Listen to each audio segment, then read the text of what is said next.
Hello, everybody. So, today we're going to talk about the tyranny of the intentional object, which is the fact that our mind does not explicitly represent what we actually want and instead weaves all sorts of stories that obfuscates, what we actually want, so that we do useful work from the point of view of evolution. But first, the qualia of the day, it's clean air. Clean air. So here I have a air quality meter. It has various settings. It's pretty cool. It has like PM 2.5, PM 10. It also has HCHO and total volatile organic compounds. And these are really important, you guys. Like, actually, like when it comes to like interventions you could do to improve the quality of your life, life expectancy, long-term outcomes, cognition, and so on, air quality is really, really key.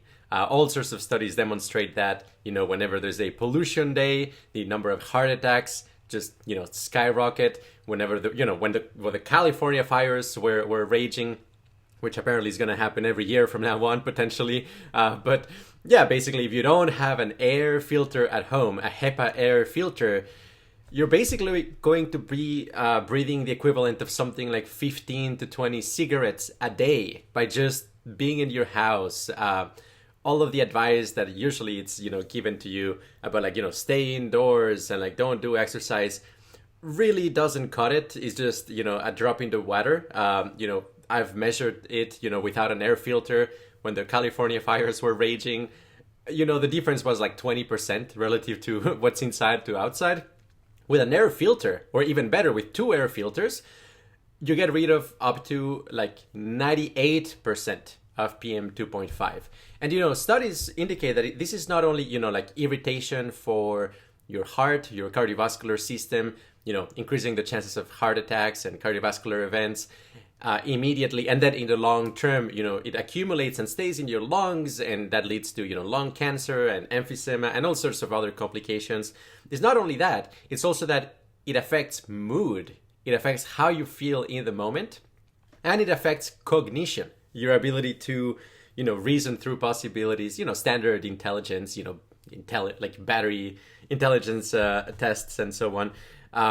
But PM 2.5 is just scratching the surface, really, because, formaldehyde or total, volatile or organic compounds, actually, that's something that only recently I've been, kind of really trying to improve upon, because, the PM 2.5 was already pretty good. And the CO2 as well is something that I measure, and I found with some experimentation, the right way of, okay, exactly how much should I open the window, exactly how much should I put the air filter on, which room should I be in, which doors should be open. And right now it's pretty optimized, and I'm really happy actually with the air quality in this space, which is where I work a lot of the time. And that said, I did make a kind of a, you could say, a mess at some point, which is when I started experimenting with scents, and I was kind of careless. I mean, like, first of all, I was seduced by this notion that, essential oils are probably pretty safe, even though, if you actually look at them,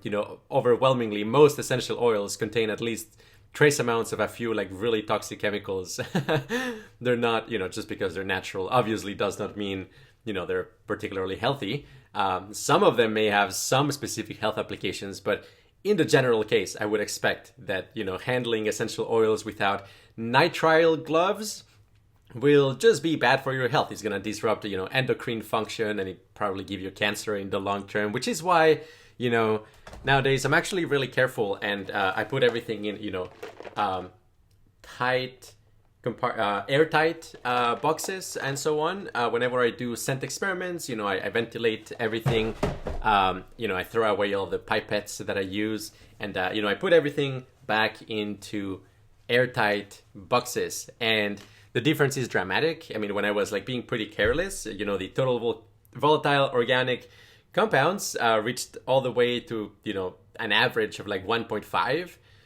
And it actually took me a while to notice like that was a problem. But after weeks or I don't know, months, I actually realized that, oh gosh, like, yeah, this is kind of irritating to my eyes and my throat, and there's something that makes me slightly more confused and just not perform quite at my peak. And as soon as I actually took seriously, like putting things into airtight compartments, wearing gloves, etc., I've had like no problem. I mean, I think like just like smelling the things is fine. It's fine. It's just that, ideally you don't leave them laying around so that like, they start like, if there's a little bit of a leak, over time that builds up in your space. And I'm sure that's just not good for you. Anyway, look it up. Air quality is super, super, super important. So important, in fact, that I've argued that, it should be actually an EA cause, an effective altruist cause. And there's been some really interesting articles on the EA forum basically making the case for these. Like the lower bound for how important air quality is such that, yeah, I mean, just like buying a HEPA filter and being slightly mindful about this is, just as good as one of those like super expensive medical interventions you will probably do in the later parts of your life. So better prevented, just have a better life and have better cognition and mood. So good air quality, 2 thumbs up, good qualia. All right, so let's move on to the topic of the day, which is the tyranny of the intentional object. Now, intentional object here is really referring to a philosophy term, and unfortunately causes a lot of confusion. But basically in philosophy, intentionality is the aboutness of thought or the aboutness of experience. Basically, what the experience is telling you, the meaning of an experience. Whereas, the phenomenal character of an experience is what it feels like, its texture, its structure, how it is composed and organized. And of course, there is like perhaps some kind of duality between them in the general case. Not always. I mean, there's like a lot of like meaningless, quote unquote, experiences that could be like richly structured. And there's also like hyper meaningful experiences with relatively little structure. But, in general, there's a kind of like a tight coupling between them. And the tyranny of the intentional object refers to the idea that we think that the purpose of life has to do with intentional objects, that what we truly want and care and to some extent enjoy, what makes life worth living, if it is worth living, then it is because of the meaning that you get out of life. And, here I'm, of course, a meta contrarian or like meta contrarian or I don't know, something of that sort. Because, I mean, it's kind of obvious to say like, yeah, actually, life is just better when, things are nice and you feel happy and things are pleasant and enjoyable. But then like people will kind of like signal their intellectual sophistication by saying, no, what I care about is not pleasure or avoiding pain. What I care about is meaning or something like that. And okay, fine, in practice, because of the pleasure paradox, like that pursuing, pleasure directly doesn't lead to long-term happiness. Like, yes, fine. It is true that if you pursue meaning, you're probably going to have a better life. Okay, fine. But that's like pragmatic. Like, if we want to talk about the fundamentals, like the foundational understanding of actually where value comes from, I totally do not buy that. I'm sorry. But okay, let's walk through why. I'm just not gonna state it like that and just leave you hanging. Okay, so let's start out with an example, a pretty classic example actually that I talk about in the article, The Tyranny of the Intentional Object, in fact, which is, imagine there is this very cute, golden retriever dog. It's a very friendly, your best friend, of course. And, it's called Sandy. And Sandy just happens to absolutely love sand and the beach. And, sand and, the beach contains so much sand of different grade. Anyway, like whenever, Sandy goes to the beach, that's mind-blowingly amazing for Sandy. That's what gives meaning to the life of Sandy. It's just way better than like, eating or hug. I mean, those are things good, it's good, friendship and, exercise and so on. Sandy likes that. But the beach is on another level, Okay, so is that fine? Do you have a, kind of like a immoral concern with like Sandy just really being very into being in the beach. And it's not like an obsession or anything. It's just like a lot of enjoyment. You just like plain delight, and it doesn't cause side effects. The fact that it enjoys the beach so much, it doesn't shake when it doesn't have the beach and so on. It's just a plus. Is like kind of this cherry on top of the cake of a life that is pretty good, a dog life, a very, very wholesome dog life. Is there a problem with this? And I think like most people will say, no. Actually, I would love it if my dog had like as big of a passion for something as Sandy has a passion for the beach. Okay, so that's kind of the matter of fact when it comes to the the structure of the experiences of your dog, Sandy. But let's kind of like think about like what was actually going on. So now let me tell you that behind the scenes, so to speak, Sandy the dog has been, since it was born, it had a tiny chip implanted into its brain, pleasure centers in particular, in such a way that those pleasure centers could be stimulated without tolerance, without the development of addiction and compulsion and withdrawal and so on. It's just like, a particular type of, electromagnetic stimulation that just doesn't generate those side effects, unlike, drugs or other methods of, stimulating the pleasure centers. And it's just like programmed in such a way that, whenever Sandy's close to the beach, this gets activated. And of course, Sandy has absolutely no idea that this is, going on. It's just like, it's completely and utterly clueless. How could it know? Really? I mean, there's no way for Sandy from its point of view. From its point of view, it just feels like the beach is inherently, intrinsically wonderful and profoundly meaningful. Okay, so now given this, is that okay? I've asked this question to a lot of people, and I would say that maybe about like 2/3 actually kind of recoil in moral disgust at the idea that you have messed with the reward architecture of your dog. But come on, you're just actually improving the life of your dog. Now, there is truth in okay, you're messing to some extent with your dog's agency, because now it kind of has to like self-organize around the fact that the beach is just the best part of its life.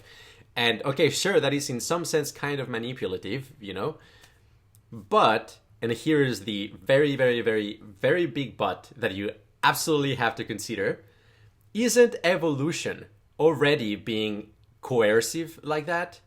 And isn't evolution actually being coercive in a far more cruel and to some extent far more purposeless and awful way?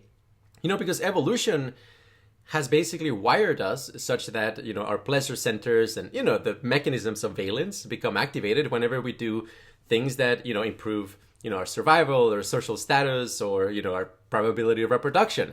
And that's kind of super coercive. I mean, like, we're doing the beating of our genes. We are gene servants, simply because, it's what kind of feels good. And of course, there's a lot of corner cases because, if you become addicted to cocaine or whatever, like, okay, sure, like that has nothing to do with, the typical reasons why, your nervous system would become activated in a pleasurable way. But those are kind of like, in a sense, corner cases, trying to hack this reward architecture, oftentimes in a, pretty unwise and ways that backfire. But the point is that I would almost argue, perhaps that like the thing that this owner did to Sandy the dog is actually way more ethical than what evolution is doing to us.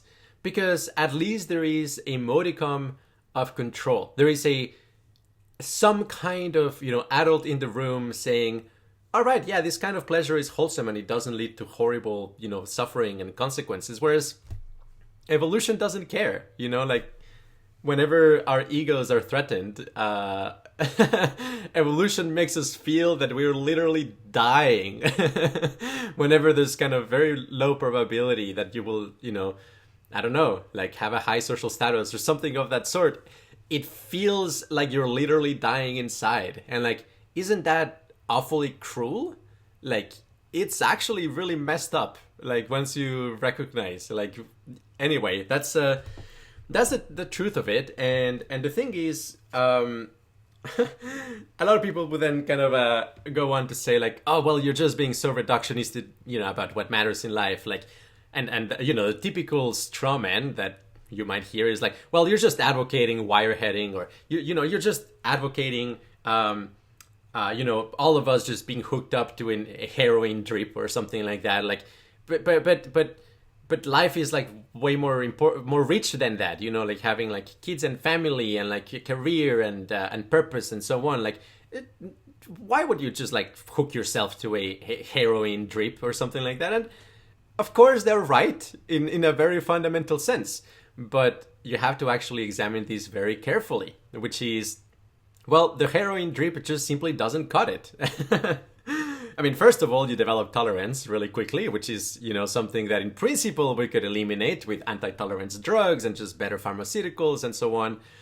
Okay, sure, let's imagine that it doesn't have tolerance. Is it still bad? Most people would say, yeah, because you are not, in a sense,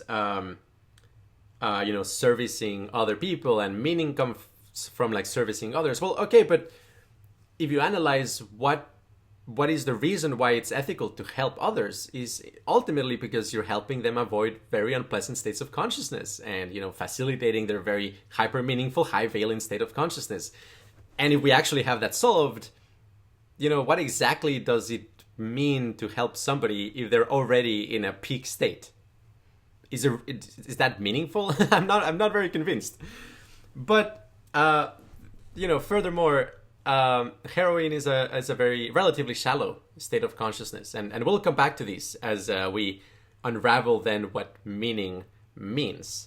But the thing I want to mention about heroin and Sandy the dog in this context is that heroin addicts and meth addicts will often, not all, I mean, it really depends on the particular nervous system you're talking about, but very likely, it's a very common thing.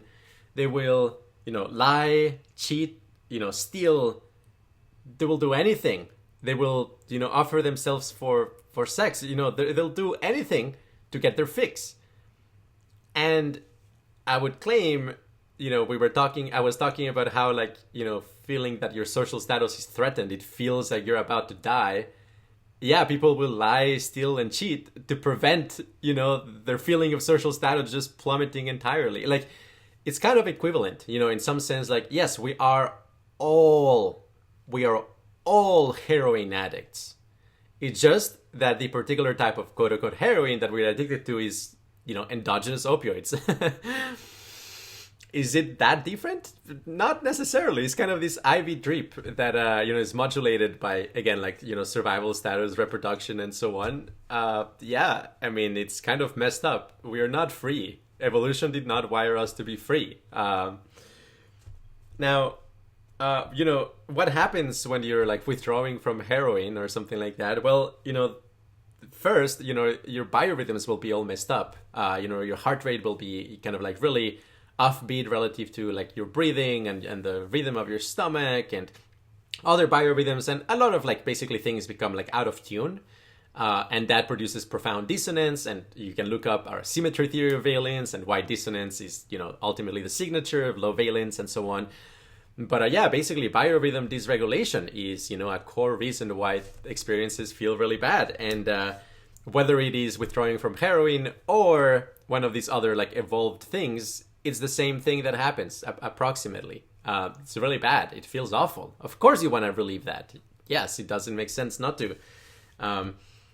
And on the flip side, okay, what is the positive? I mean, this is, biorhythm dysregulation is the negative. What is the positive? And I would say that's some sort of consonance. And in the realm of, social interactions, this thing we might try to operationalize as interpersonal resonance. And there's quite a bit of interesting discussion in the article A Future for Neuroscience by Mike Johnson about how people may be slightly differently loaded, on whether they're like metronomes or, they have like entrainment mechanisms with other people. So, like resonance, not every two, and any two persons put together will resonate. It's actually very finicky depending on, personality and so on. But in the grand scheme of things, actually there is some kind of like mathematical property that makes you enjoy being with others. and that also is kind of similar to something like a drug might give. Maybe not heroin, but maybe something like MDMA. And yeah, we kind of chase that a lot. So okay, so that was Sandy the dog. The way in which this is, I would summarize it in terms of the tyranny of the intentional object is that Sandy believes that what he really loves is the beach in and of itself. That, the beach contains the atoms of goodness. It's like holy, it's divine. But in reality is that being in the beach triggers states of consciousness that are positive in valence or very positive in valence. And that is not explicitly represented in the consciousness of Sandy. And that is exactly the same with humans. That whenever meaningful states of consciousness happen, meaningful, operations occur, they often trigger high valence states of consciousness, but that triggering, that process does not get explicitly represented. I mean, that's one of the fascinating things, right? Like, things can happen in your consciousness that do not get encoded as information in future states of consciousness that represent the operations that happened before. So it really, I mean, introspection is something that has to be learned and practiced, like to kind of ultimately understand that this is what's going on. It doesn't come naturally. We weren't wired for that. And of course, like, becoming a Buddhist monk and meditating for 10,000 hours is the sort of thing that, really cements that understanding. And then it's, crystal clear that it's not, it's not that the cashier is like slow and stupid, it's that you're irritated, sort of thing. Like, that's kind of the insight that you will get from a lot of meditation and really genuine introspection. Now, this kind of makes us wonder then, like, what is meaning and why people think so much about meaning, and why do they confuse it as kind of the source of goodness, in and of itself. And, there's a lot to be said about meaning. I mean, classical, Frege, for example, 20th century philosophy of language, about the distinction between sense and reference, that the morning star and the evening star are the same planet, they're Venus, but so it's kind of confusing, right? It's like, wait, but the evening star and the morning star, they're different terms, but they're the same planet. So what's going on there? If like A is equal, anyway, there's some kind of weird equivalence there. And, the solution, at least in that paradigm, is to break down the difference between sense and reference. So that, like, the sense of morning star is different than the sense of evening star, because it comes with a lot of contextual imports of where you're pointing at the thing. But then the referent is the same, in that physically and fundamentally, from to these two different perspectives or contexts or states of consciousness, they are, referencing the same ground truth, the same fundamental object. Now, of course, I don't think that cuts it. Meaning is far more interesting than that. And Mike Johnson, again, I mean, one of the things he would mention is that there's kind of this third component, which is felt sense. Actually, meaning is a felt sense, is something that you experience, not necessarily in an explicit, symbolic way. Sometimes you do experience it in a symbolic way, but not always, is a felt sense. So different words for different cultures or subcultures have different associated felt senses. And actually, he would claim that a lot of, disputes and arguments between people come about when the felt sense associated with particular words or concepts is different in those different subcultures. And war between subcultures, unfortunately, involves trying to redefine the meaning of terms, because they're really key for particular, the semantic web of these subcultures. And that's nasty. It's very unfortunate. We don't want war. So hopefully there's ways of getting around it and, actually recognizing, well, ultimately, we all want the same thing, which is, high states of high valence. We probably shouldn't be obsessing over meaning, because, that's going to lead to that kind of a problem. I will also mention, Quine, other philosopher of language in the 20th century, has this idea that, like, meaning is fully contextual, that actually in the structure of the semantic web is what gives rise to the meaning of a particular term. So if the semantic web is to be changed, maybe gradually but surely, any given term could eventually mean something different. Even he would say like 2 + 2 = 4 could actually eventually become something that is false in a different web of semantic content, because the structure of the web just doesn't make that a true statement, which is really crazy to consider. But that is neglecting felt sense, because felt sense, it will come out to be in some sense objective. I mean, in the same way as the rest mass of the electron is an objective feature of the world, likewise, your felt sense, your state of consciousness, the qualia that is triggered by a particular term, it's also an objective feature of the world. So I am far more interested, actually, in kind of cataloging felt senses, as opposed to just being, I guess, kind of like semantically nihilistic and just saying, well, there's only networks of semantic. Nothing truly means anything in the ground truth. It's like, no.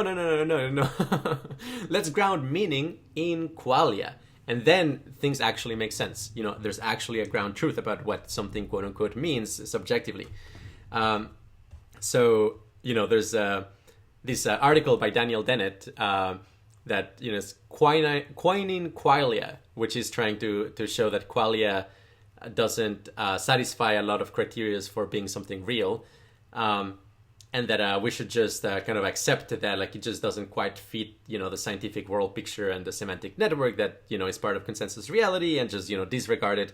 I would actually flip it around entirely, 180 degrees, or put it on its head, which is, rather than quining qualia, I would say ground meaning in qualia. And then all of a sudden you realize that, yes, actually, meaning was a property of the universe, meaning states of consciousness, felt senses. And those felt senses is what meaning is made of. That said, that in and of itself doesn't go that far. We have to dissect, why would a felt sense mean something, and when felt sense not mean something? And, there's this interesting a post by Max Hodak from Neuralink, pretty cool. I'll add a link in the description, where he's trying to kind of like identify what meaning is. And the really cool thing is that he's actually trying to find kind of like physical units for it. Let me see which ones does he come up with.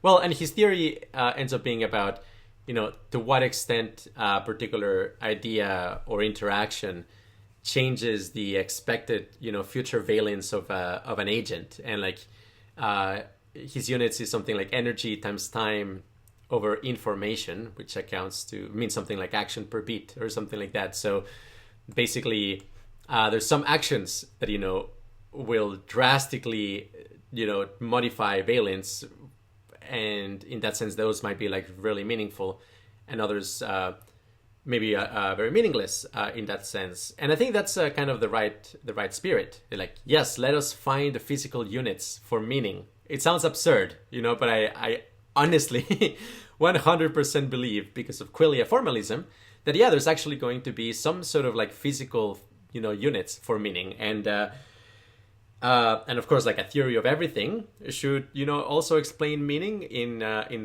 mathematical terms. Well, what I have to say about that is that, well, I totally agree that meaning is very connected with valence. The thing is that when it comes to states of consciousness do not exist over time. I mean, in some sense, you have like snapshots of experience, discrete moments of experience, strung together by the brain, but like, they're kind of their own separate beings. In empty individualism, each of those time slices is its own, consciousness, its own being. In closed individualism, there's, some mysterious soul that connects them together. And in open individualism, we're all just consciousness. So you're actually all of those moments of experience, but, you're also every other moment of experience too. But the point is that you cannot really meaningfully integrate meaning across time, because you're talking about many different moments of experience. So just as we did with time, the phenomenal time, and you should look up my video on what is time and exotic time? The answer is going to be to look at the individual moment of experience, examine the structure of that moment of experience, and identify the mathematical features that encode meaning in that moment of experience. Okay, so what could that be? And well, there's several hints. I mean, first of all, intention matters a lot for meaning. I would also claim in some sense that patterns of meaning, meaningful components of your experience have a lot of potentiality to affect change. And more so, it has a lot of potentiality to affect change of the valence kind. In other words, very meaningful things in your consciousness are kind of these bundled up potential to change how good or bad you feel.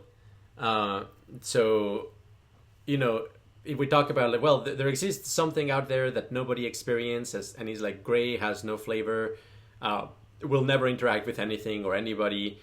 Most people would probably consider that meaningless, unless they get a kick out of thinking about it. But in that case, you know, it would be meaningful because of the kick they get out of thinking about it. But you know, intrinsically, they would think of it as meaningless. And I think like that would be kind of a corner case, as opposed to, let's say, you know, they give you, hey, this is the cup of eternal love, and when you receive it, you will be accepting the universal love of Bodhisattva Avalokiteshvara and Jesus and Krishna all together bundled up, and you're going to become a transcendent infinihedron of omniscience or something like that.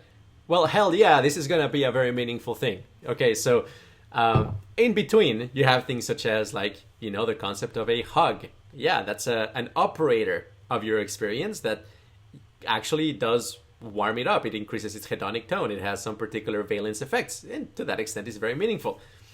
College graduation.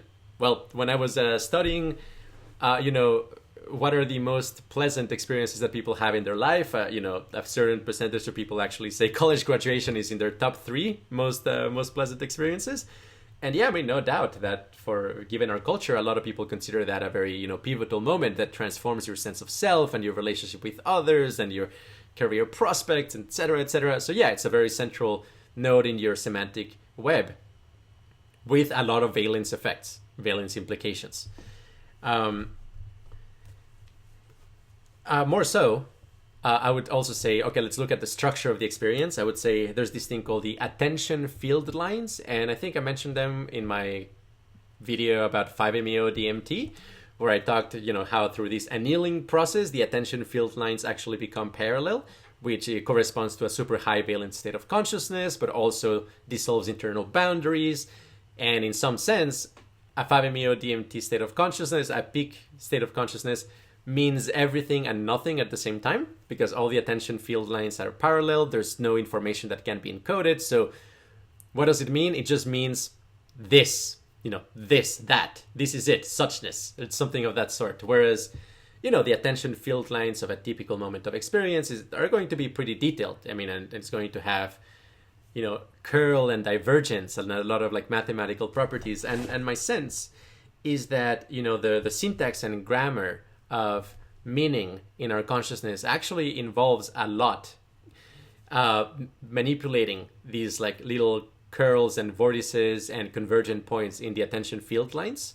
And that, you know, when something becomes deeply meaningful in your experience, oftentimes that is correlated or in some sense like intrinsically a part of a lot of your attention field lines concentrated into that phenomenal object. Yeah, which is crazy to think about, that like actually introducing meaningful concepts into your consciousness changes the topology and shape of your attention field lines. And yeah, I mean, of course, if you're having a very, you know, you're getting married or something, hopefully you're not getting distracted by, I don't know, the pink dress in the side or or the bird over here. Hopefully it's kind of, you know, all the attention field lines are converging towards this operation to your sense of self and your sense of community that is going on. And in that sense, yeah, that's richly meaningful because all of these attention field lines are converging into these phenomenal object. It's not necessarily a perceptual object. It's more of a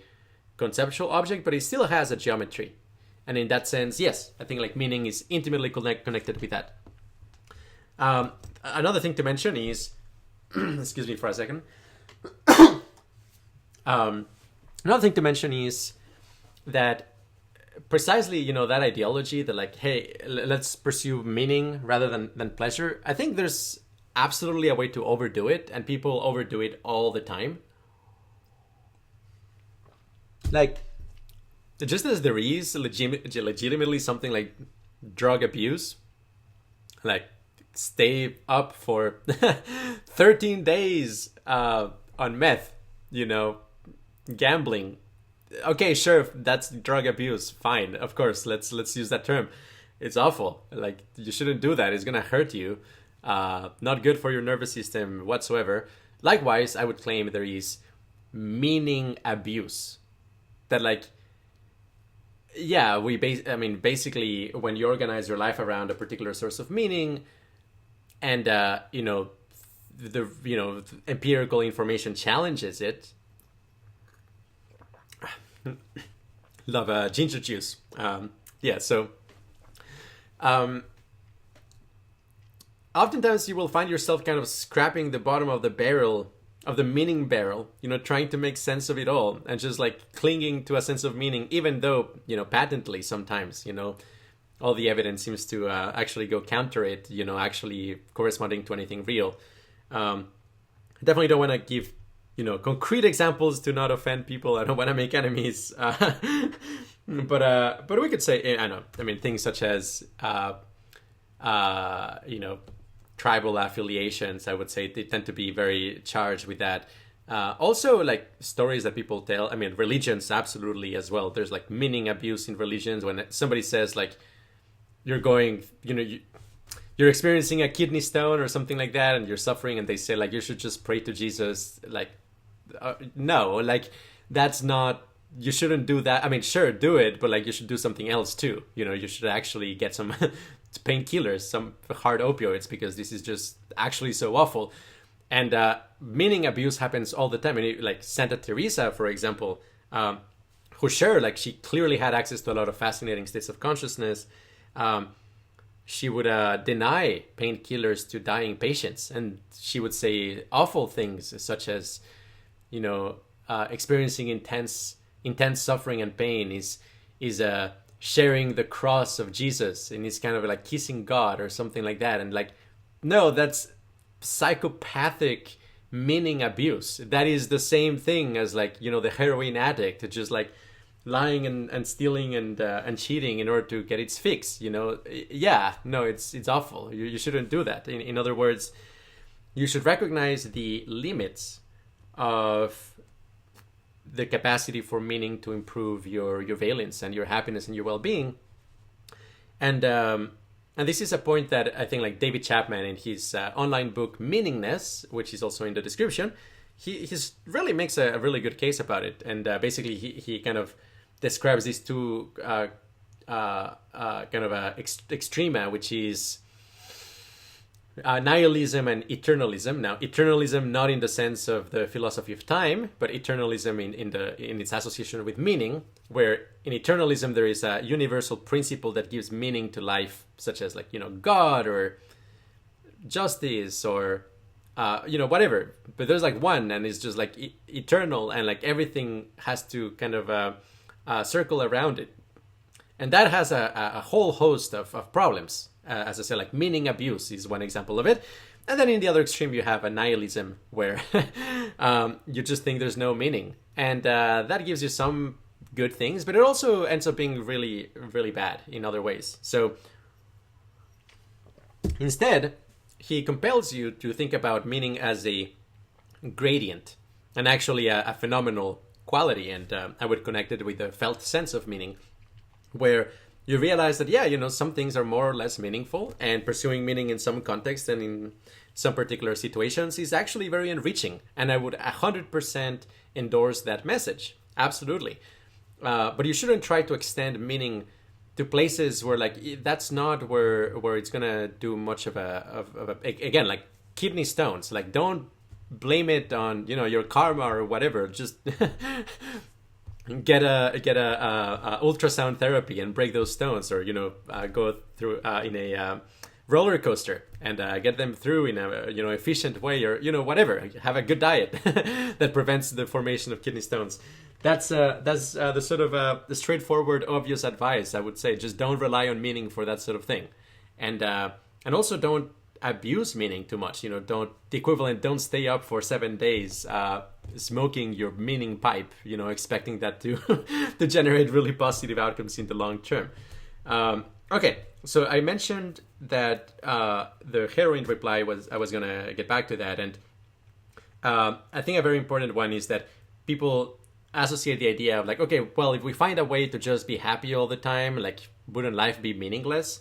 I think there's almost kind of like I mean, obviously ignorance about, the intrinsic connection between high valence and hyper meaningful. Very few people say, I'm experiencing intense, hyperdimensional bliss, but my life feels meaningless. That's not really a complaint you hear about. Oftentimes you hear, I'm deeply depressed and I feel life is meaningless. So, valence is oftentimes, David Pierce would say, fixed happiness and the meaning of life will fix itself, or will take care of itself. And I mean, an important part is like status, that like, it feels bad to think we are pursuing pleasure. We would like to portray ourselves as kind of these very altruistic and self-sacrificial beings. And of course there's some of that, and like that needs explaining, that's important. Self-sacrificing love and selfless love is a property of the universe, and ideally we will eventually figure out how to harness it for good. But on a day-to-day basis, a lot of people's motivations are not like that, and we have to kind of like accept that and accept people for who they are, and embrace the fact that we are not pursuing universal love all the time, and hopefully we can make it work without admonishing people or guilt trips and so on. But the point is that our reward architecture is like such a bully, right? Because to realize, doing the philosophical steps to come to terms with the fact that you're always pursuing higher states of valence, that realization feels bad. And so therefore people don't embrace it. But don't you see the irony here?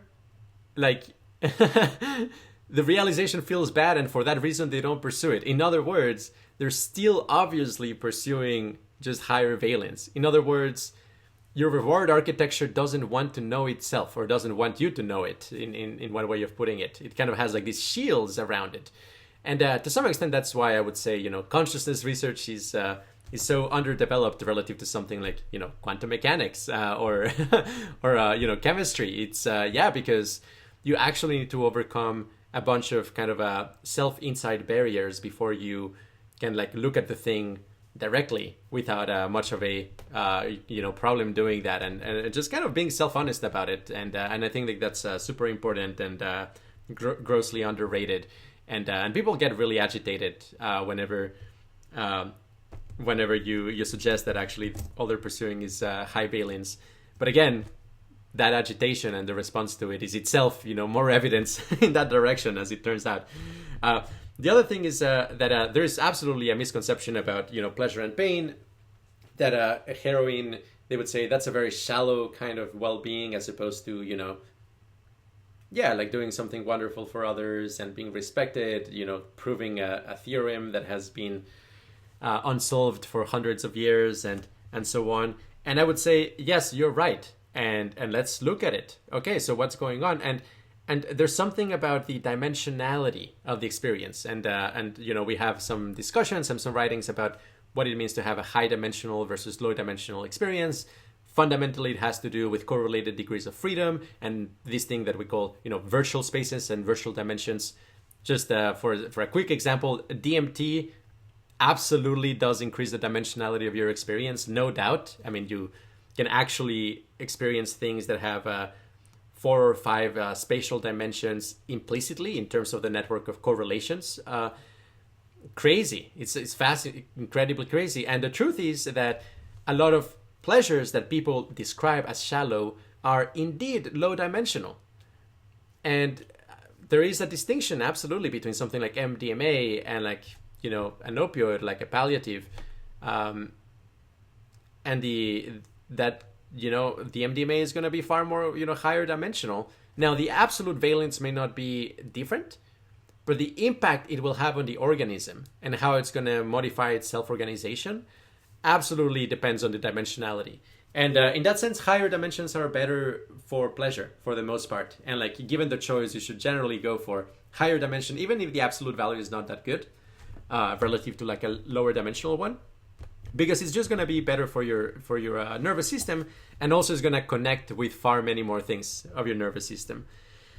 And with that, I'm going to connect that with basically a mystical experience, because like, a mystical experience, in some sense, people talk about it, transcending our meaning structures. But then at the same time, people talk about things such as when, Jesus came in front of me and said that it's all about love. And that, was the peak experience of your life. And here there's kind of a duality, because I would claim, if you introspect and pay attention, especially if you've trained and you have practiced to do this, when Jesus is telling you, or, Buddha or Krishna or whatever, everything is made of love or is for the purpose of love, introspect on the quality of the phenomenal space and time that you're in. And I would claim that it's actually a smooth, regular space for the most part. And it has a lot of like symmetry signatures. There's going to be a lot of signatures, such as like wallpaper symmetry groups or space groups or hyperbolic symmetries. And all of that is going to be a signature of symmetry, and therefore a symmetry of high valence. So I would say that, yeah, if you're having one of those mystical experiences, it's actually a super high dimensional, very high energy, very high valence state of consciousness. And yes, those type of experiences is what ultra meaningful stuff is made of, and is the thing that we use as kind of the nodal points into what matters in life. And that's why, yeah, I mean, like meditation and psychedelics and, peak religious experiences absolutely modify how you conceive of what matters. How like right after, smoking 5-MeO DMT is not only, oh my gosh, that was incredible or awful, if you have a bad luck or bad set and setting, but let's say it was incredible. Oh my gosh, that was incredible. You say, oh my gosh, that was incredible, and it changes everything. Why? Because it was such a high dimensional, high valence state of consciousness that it basically becomes kind of this space that allows the entirety of your nervous system to self-organize around. I mean, basically, the higher the dimensionality, the more room there is for more of your metronomes and subnetworks to basically come together and coexist simultaneously. So, 5-MeO DMT is basically something of such a high dimensionality that it allows everything to happen at once. The experience of the clear white light or perfect silence or ultimate peace and so on. Yeah, that's a hyper ultra symmetrical, high valence, high dimensionality experience. And absolutely it is better than plain heroin. So yes, there's absolutely something very real about high and low pleasures. I'm not going to deny that. But what is the problem then of figuring out how to basically optimize for, our states of consciousness to basically have that as kind of something we can rely on, so that like, rather than going to sleep, maybe you experience 8 hours of transcendental ecstasy with no tolerance and no side effects. Is there a problem with that? I don't think so. I mean, if it functions, it doesn't make you dysfunctional or unethical. And most likely, it's for sure not going to make you more unethical, because, it tends to generate hyper-compassion and also identifying with consciousness as a whole. It makes you motivated to help others and so on. It's probably just going to be a massive net positive. So there you go. Yes, wireheading done right actually entails using hyper meaningful states of consciousness, except that the reason they're good is because they're high valence. So it's kind of a roundabout way, but ultimately I do think it matters a lot. I think I'll wrap up with basically okay, like I agree, like just just high valence all the time. Like it's just not gonna cut it. Like we actually need to plan this carefully and like understand how, you know, things can allow you to actually be functional, responsible, and so on, so that, you know, you don't become, you know, you're not taken over by entities that actually suffer, and they're, you know, it's evolutionarily advantageous that they suffer and so on. No, no, no. We want to actually generate replicators that are aligned with the interest of consciousness. You know, that is the way in which consciousness will win. It's not gonna win by just you in particular exiting the matrix by taking a bunch of 5-MeO DMT or DPT or whatever might be the best drug that you know, the high dimensional kids will be taking next decade or whatever. Yeah, no. The point is a collective lift off and lifting, and to do that you actually need sustainability and functionality. You need to be able to give to the economy and give things that not only are useful for others, but also like move others in the direction towards things that are also aligned with consciousness. This is a very tricky problem, very high dimensional, but I'm pretty certain that, you know, things that just make you, you know, be on your couch all day long for the rest of your life are just not going to cut it. So to get there, basically kind of this framework, and this is just one piece of a bigger puzzle, but it kind of like stands on its own. Something that I call kind of the inspiration devas, something that I derive a lot of inspiration and meaning from personally, that I think are very wholesome, is basically the following three things, which is, I mean, first of all, loving kindness. Like, yeah, seriously. I mean, like, you know, doing like loving kindness meditation every day. At the beginning, you will probably feel silly. You might have memories of you know, middle school bully telling you that you're very feminine or whatever by being so loving or carefree. Yeah, I mean, that's you know, that's in the past. Stop bullying yourself. And yeah, no, I mean, honestly, practicing these kind of states of consciousness of self-love and love towards all sentient beings, oh my gosh, like that's so valuable, so good for your mental health, and so good for others too. How you're going to interact with others and care about their well-being. And at a societal level, I basically expect almost just benefits from increasing the amount of loving kindness meditation there is in the world. So yeah, that's very good. I highly recommend and endorse that.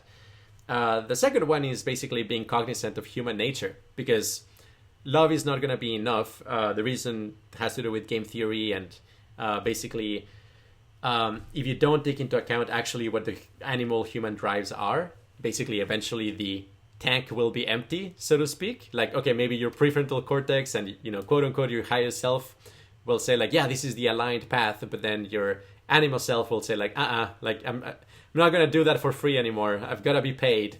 So yeah, we have to integrate that and not look away and not pretend that we're angels or anything like that. Basically, we need a seamless integration of incentive alignment in the animal world, in the animal self, and access to unconditional love in kind of this more refined higher self kind of world. I think that is where basically the good stuff is going to come. Definitely in our times, maybe not in the far future, but like in our times, that's I think the place to push.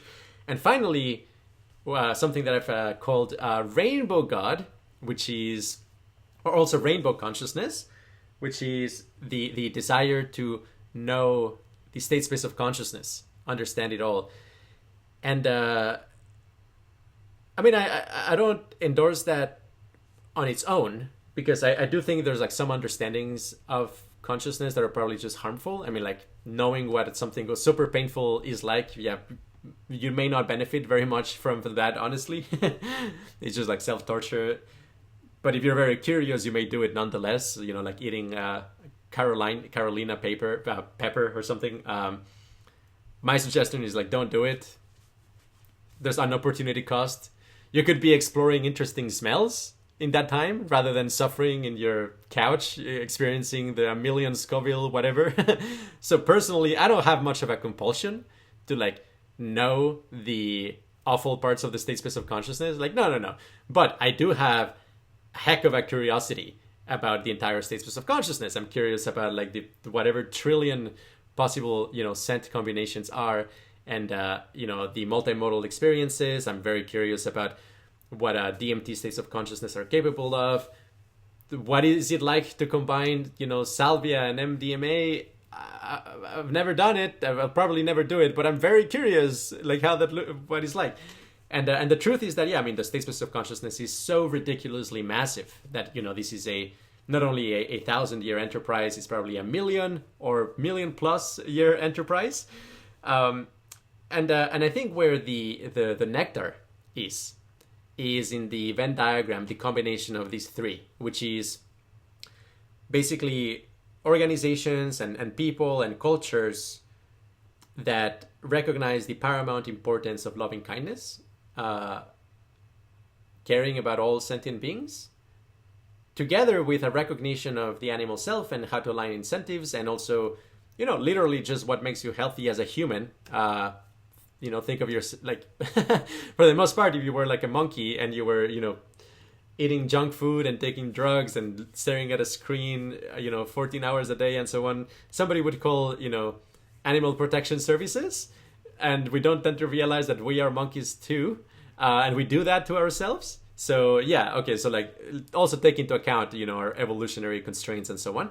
And maintain an open line of communication with, rainbow consciousness, or at least a tamed, ethical version of rainbow consciousness. And that's, I think, where the three inspiration devas or divine beings or energies are really wholesome and beautiful and very good for all of us. And I would love it if more people cultivate that. I think it's just very good. So with that, thank you so much. And this was fun, and I look forward to seeing you next time. Have a wonderful evening or day or whatever time or climate or, state of consciousness you find yourself in. May it be wonderful.